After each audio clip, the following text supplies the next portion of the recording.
আব্দুর রাজ্জাক বিন ইউসুফের নাম শুনছেন আপনারা? শুনছেন? ও তো আসলি খালি জাল হাদিস জাল হাদিস জাল হাদিস, ঠিক ঠিক করে বলে।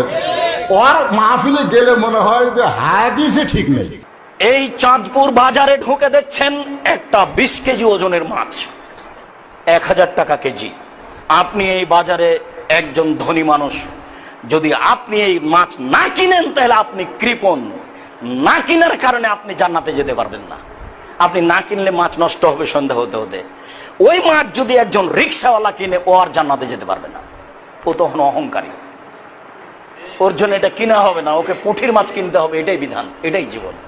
তার মানে বোঝা গেল হাদিসের মধ্যে ভেজাল আছে। আছে না নাই? আছে। হাদিস নাই, অথচ নবীর নামে হাদিস হিসাবে চালায় দিছে। বর্তমান বিশ্বায়নে এটা এসে ধরা পড়তেছে। এই যে জয়ীব জাল মৌজু, ডক্টর আব্দুল্লাহ জাহাঙ্গীর মরহুম, উনি একটা বই লিখছেন হাদিসের নামে, কিসের নামে? হাদিসের নামে জালিয়াতি। তাহলে বোঝা গেল হাদিসের মধ্যে ভেজাল আছে। কিন্তু যেই কোরআন থেকে এখন আপনাদের সামনে আলোচনা হবে, এই কোরআনের মধ্যে কোনো ভেজাল নাই। যেটা কোরআনের প্রথমে আল্লাহ তাআলা বলেছেন জালিকাল কিতাব লা রাইবা ফীহি হুদাল লিল মুত্তাকিন। এই কিতাবের মধ্যে কি নাই? এই শোনেন, কি নাই? তাহলে সেই কোরআন থেকে আলোচনা হবে। এই কোরআন আল্লাহ কাদেরকে দিচ্ছেন? আমাদেরকে, সবাইকে না। হিন্দুরা কোরআন পড়ে? পড়ে? পড়ে না। বৌদ্ধ খ্রিস্টানরাও কোরআন পড়ে না। কেবলমাত্র কোরআনের আহাল হলো মুসলমান। জোরে কান সুবহানাল্লাহ। এই জন্য আমরা প্রশংসা করবো কার? 5 ওয়াক্ত নামাজের মধ্যে 3 ওয়াক্ত তাড়াতাড়ি আর 2 ওয়াক্ত লম্বা কেন? আসর, মাগরিব, এশা, এই 3 ওয়াক্ত কি? খুব খেয়াল করবেন। আসরের কিছুক্ষণ পরই, কেমন আপনার নামাজ পড়েন না? আসরের কিছুক্ষণ পরই, মাগরিবের কিছুক্ষণ পরই এশা। এই 3 ওয়াক্ত তাড়াতাড়ি আর 2 ওয়াক্ত লম্বা কেন?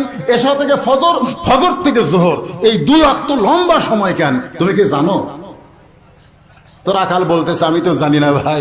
ওমর ফারুক বললেন তাহলে শোনো, ফজর থেকে জোহর লম্বা হওয়ার কারণ হলো এই সময়ের মধ্যে মানুষ দুনিয়ার কাজ কাম করবে, ব্যবসা করবে, বাণিজ্য করবে, অফিস করবে। এই লম্বা সময়ে কাজ কাম করার কারণে দেহের মধ্যে যে ক্ষয় হবে, এশা থেকে ফজর লম্বা সময় দেওয়া হলো। এই লম্বা সময়ের মধ্যে ঘুম পারলে ওই ক্ষয়টা আল্লাহ পুরা করে দিবে। আমাকে এমপি ইমামতি করে, আমাকে মন্ত্রী ইমামতি করে, কথা না কেন? কথা কন না কেন?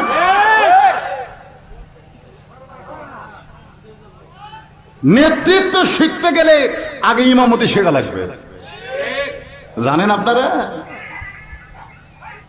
হুজুর দাওরা pass, title pass, first class, কিন্তু যদি কোনো সময় আসরের নামাজের 3 রাকাতে বসে, একটা অটো ভ্যান চালক বলবে আল্লাহু আকবার, আল্লাহু আকবার।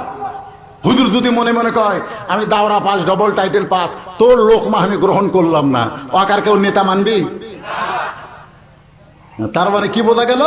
আপনি সমাজের নেতৃত্ব দিতে গেলে আগে মসজিদের ইমামতি শিখতে হবে। দরকার কথা ঠিক।